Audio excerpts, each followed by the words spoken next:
सरगुजा जिले के प्रभारी मंत्री व प्रदेश के वित्त मंत्री ओपी चौधरी एक दिवसीय प्रवास के तहत आज पहुंचे अंबिकापुर। भाजपा कार्यालय में भाजपा कार्यकर्ताओं ने किया भव्य स्वागत। उन्होंने देश की पूरी स्ट्रेटजी को पूरी तरह शिफ्ट करने का काम किया। पहले होता था कि कोई घटना हुई तो उसे घटना के रूप में देखते थे। आज बहुत स्पष्टता के साथ उन्होंने इस चीज को रिडिफाइन किया। केंद्र की नरेंद्र मोदी सरकार के 11 वर्ष पूर्ण होने पर सरकार के गिनाए फायदे। टीचर पीपल रेशियो जो है, जितने शिक्षक पे जितने बच्चे हैं, उस रेशियो की दृष्टि से भारत के जो राष्ट्रीय औसत से उससे हमारा छत्तीसगढ़ बेहतर है। उसके बाद अगर आप देखें कौन सा पर्याप्त है नहीं है, उससे पहले यह सोचना जरूरी है कि प्रदेश पिछले कांग्रेस केंद्र की नरेंद्र मोदी सरकार के 11 वर्ष पूर्ण होने के उपलक्ष्य में आज अंबिकापुर में जिले के प्रभारी मंत्री और प्रदेश के वित्त मंत्री ओपी चौधरी एक दिवसीय प्रवास पर पहुंचे, जहां भाजपा कार्यालय में भाजपा कार्यकर्ताओं ने उनका भव्य स्वागत किया। इस दौरान वित्त मंत्री ओपी चौधरी, भाजपा जिला अध्यक्ष भरत सिंह सिसोदिया, वरिष्ठ भाजपा नेता आलोक दुबे, सीतापुर विधायक राम कुमार टोप्पो सहित काफ़ी संख्या में भाजपा कार्यकर्ताओं ने उनका स्वागत करते हुए उन्हें भाजपा कार्यालय के अंदर ले आए। इस दौरान महिला मोर्चा के पदाधिकारियों ने भी उनका स्वागत किया। सभी का स्वागत स्वीकार करते हुए ओपी चौधरी ने सबका अभिनंदन करते हुए उन्हें मोदी सरकार के 11 वर्ष पूर्ण होने की बधाई दी।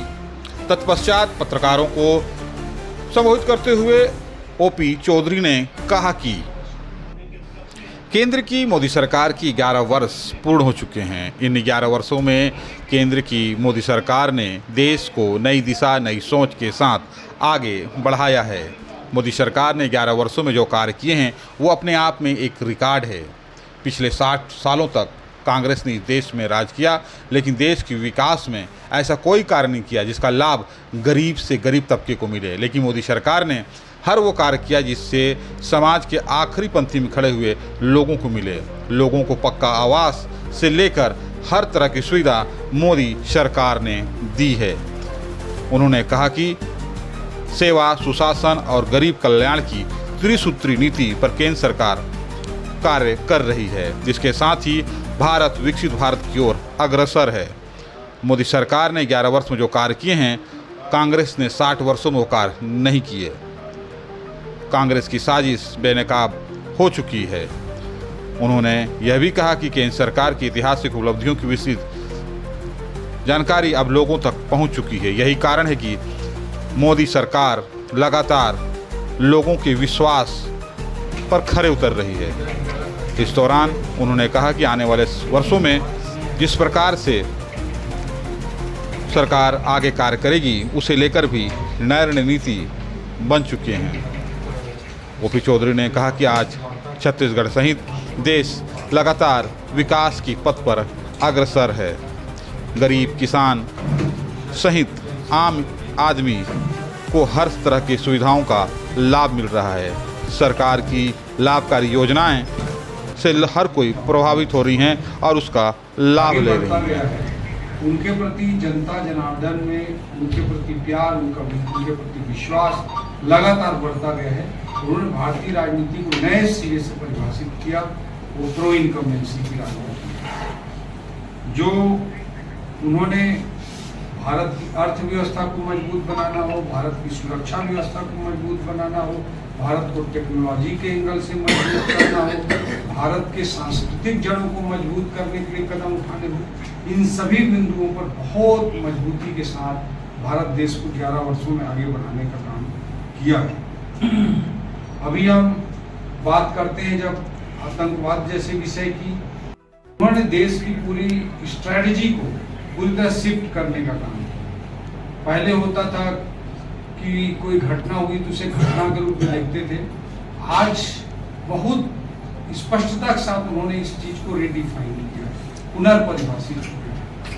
पहले उड़ी में हमला हुआ, उन्होंने सर्जिकल स्ट्राइक किया, पाकिस्तान के अंदर घर में घुस के मारे। जब पुलवामा में अटैक करने का दुस्साहस आतंकवादियों ने किया तो मोदी जी ने एयर स्ट्राइक करने का काम किया, और पहलगाम में जो दर्दनाक हादसा हुआ, हृदय विदारक घटना हुई, उसका जवाब उन्होंने ऑपरेशन सिंदूर के माध्यम से दिया और 9 पाकिस्तानी आतंकी ठिकानों को तबाह करने का काम किया, पाकिस्तान के एयरबेस को अटैक किया। और भारत ने जो आतंकवाद के संबंध में अपनी स्ट्रेटजी, अपनी रणनीति, उसको पुनर्परिभाषित किया है। पुनर्परिभाषित इन अर्थों के पहले आतंकवादी को लोग आतंकवादी के रूप में देखते थे, अब मोदी जी की सरकार केवल आतंकवादी को निशाना नहीं बनाती, आतंकवाद को पनाह देने वाले लोगों को, स्पॉन्सर करने वाले लोगों को भी सीधा टारगेट करने का काम करती है और पाकिस्तान के सीमा में घुसकर के मारने का काम करती है। खून और पानी एक साथ नहीं बह सकते। 1960 के वर्ल्ड बैंक के सिंधु घाटी की संधि को, वाटर ट्रीटी को उन्होंने एक तरफा स्थगित करने का काम किया। पाकिस्तान में उससे भारी कुलबुलाहट मच गई, आप सभी जानते हैं। और भारत को सुरक्षा की दृष्टि से आत्मनिर्भर बनाने का भी काम उन्होंने मजबूती के साथ किया है। भारत में रक्षा उत्पादों की दृष्टि से कितने तेजी से परिवर्तन हुआ है, पूरे डिफेंस इंडस्ट्री पे किस तरह से अंतर हुआ है। भारत खुद ही सारे प्रमुख उत्पादों को बनाने का काम चालू कर दिया है। और आप सब देखते हैं कि पहले जैसे बहुत सारी चीज़ों को इंपोर्ट कर लिया जाता था, फिर मोदी जी ने 200 रक्षा उपकरणों को नेगेटिव लिस्ट में डालने का काम किया। मतलब उसको इंपोर्ट किया ही नहीं जा सकता, उसको भारत के अंदर ही बनाना है। इस दृष्टिकोण से उन्होंने रक्षा उत्पादों के उत्पादन को बहुत क्रांतिकारी तरीके से आगे बढ़ाने का काम किया है। जो भी डिफेंस इंडस्ट्री को ट्रैक करते होंगे वो सब जानते होंगे कि पिछले 7-8 सालों में किस तरह से रिवोल्यूशनरी चेंज डिफेंस की दुनिया में आया है। मैं स्टॉक मार्केट में काम गहराई से देखता भी हूँ कि किस तरह से जितनी डिफेंस की कंपनियां हैं उसका पूरा नक्शा, उनका भविष्य, उनका सब कुछ बदला है। किस तरह से इन्वेस्टर्स का भी उन्होंने पैसा बनाया, चाहे सरकारी डिफेंस कंपनियां हो, चाहे प्राइवेट डिफेंस कंपनियां हों। ये बहुत एग्रेसिव जो रक्षा संबंधी नीति है उसके कारण संभव हुआ है। अब किसी भी कंपनी को Mazagon Dockyard, Bharat Dynamics, Cochin Shipyard, किसी भी प्राइवेट सेक्टर में पारस डिफेंस, किसी भी डेटा मैट्रिक्स, किसी भी कंपनी को आप उठाकर देख लेंगे तो इस तरह का युगांतकारी परिवर्तन साफ तौर पे इन कंपनियों के वैल्यूएशंस पे दिखाई देता है।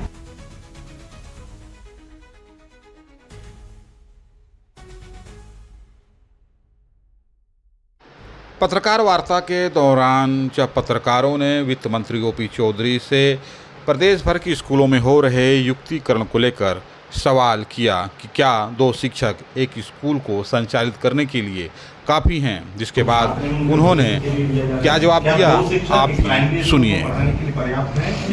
देखिए, मैं टीचर पीपल रेशियो जो है, जितने शिक्षक पे जितने बच्चे, उस रेशियो की दृष्टि से भारत के जो राष्ट्रीय औसत से उससे हमारा छत्तीसगढ़ बेहतर स्थिति।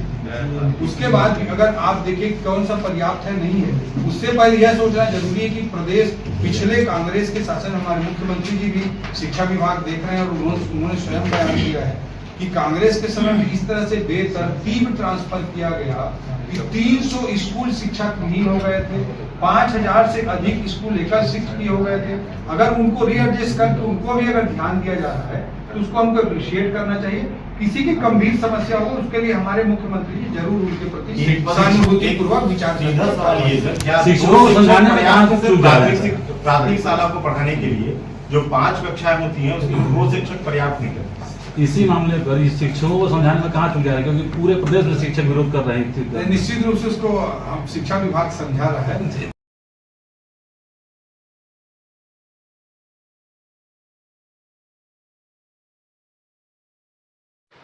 वहीं इस वर्ष मैनपाट महोत्सव नहीं होने के सवाल पर भी वित्त मंत्री ने जवाब देते हुए कहा कि अगले साल से मैनपाट महोत्सव कराया जाएगा। वहीं जीएसटी के सवाल पर भी उन्होंने जवाब देते हुए क्या कुछ कहा आप भी सुनिए। जो बंद हो गया, तो कैसे महोत्सव होगा सर? निश्चित रूप से चालू होगा, आप चिंता न करें। सर आप रामगढ़ से आ रहे हैं, मेरा एक सवाल उसी के लिए है। सर रामगढ़ में पिछले साल मैन पार्ट का पूरा जमीन ही खा गए थे भैया उसको, अब पूरा ठीक ठाक करके आप, मैं तो सुना भैया प्रकाश झा जी भी एक सेंटर बनाने वाले हैं। हाँ, सुना। वो है ना, तो ये सब चीजें प्रमोट करिए, लोगों को बहुत रोजगार। कई IAS IPS भी जमीन लिए हैं, वो भी जानकारी थोड़ा निकलवाइए थोड़ा।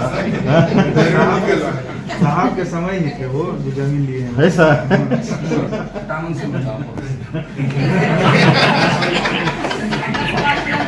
जी सर रामगढ़ से आप आ रहे हैं, अब है वसूली की जा रही है जिसके साफ तौर पर आरोप लगा। मैं आपको स्पष्ट रूप से हाँ पूछ लीजिए जी, तो क्या कहना है, क्योंकि व्यापारी जो होते हैं वो भाजपा के एक तरह से वोटर भी माने जाते हैं। देखिए हमारे लिए तो सारे वोटर, हम सब सभी को आज सरकार में सभी जनता हमारे लिए सम्मानी है। मैं यही कहना चाहूँगा, अगर कहीं पर भी अवैध वसूली की बात आती है, आप लोग सूचना दीजिए, हम ACB से रेड करा देंगे। चौधरी साहब आराम से भैया, आराम सुनिए, आप उसको हम ACB से रेड करा देंगे। आप सूचना दीजिएगा, मेरा मोबाइल नंबर रखिए, कोई अवैध वसूली की बात करता है तो आप दीजिए, मैं उसको ACB से रेड करा दूंगा।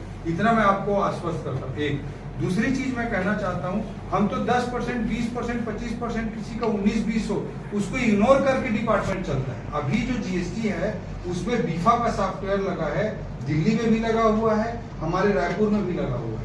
उसमें बहुत बड़ा पूरा लॉजिकल आर्टिफिशियल इंटेलिजेंस के आधार पे काम करता है, और जो भी गलत करता है उसको ट्रैक करता है। अभी आपको पता चला होगा, एक व्यक्ति रायपुर में अरेस्ट हुआ, अभी 2 दिन पहले, उसने करीब 144 करोड़ रुपए एक फर्म के माध्यम से, कुछ 26 करोड़ का, अन्य प्रकार के कैलकुलेशन में सैकड़ों करोड़ का फर्जी बिल बनाकर बेचने का गोरख धंधा करते हैं। ऐसे लोगों को निश्चित रूप से कार्रवाई की जाए। चौधरी साहब जो गलत कर रहे हैं, मैंने कहा 10%, 20%, अगर किसी की 19-20 है, उसको इग्नोर करके भी चलेगा। मैं तो आपको मंच में यहाँ पे सबके सामने बोल रहा हूँ, सबके सामने बोल रहा हूँ, 10%, 20%, किसी का 19-20 है, उसको इग्नोर करके चलेगा। आप खुद ही बताइएगा कि भैया छोटी सी गलती है, उसको कोई परेशान कर, हम खुद बोल देंगे, छोटी मोटी गलतियों को छूट दे देंगे हम, क्योंकि नया सिस्टम है, नए सिस्टम में व्यापारी साथी भी अकोमोडेट हो रहे हैं। लेकिन कोई फर्जी बिल बेचने का गोरख धंधा कर रहा हो, और उस पैसे से क्या होगा, आपका अस्पताल ही बनेगा, आपका सड़क ही बनेगा, आपके कॉलेज और स्कूल ही बनेंगे। तो अगर कोई फर्जी बिल बेचने का गोरख धंधा कर रहा हो, उन पे कठोर कार्रवाई होगी। वो लोग अगर गलत तरीके से शासन प्रशासन को झुकाने की कोशिश करेंगे तो स्वीकार नहीं। काफी चूना लगाए।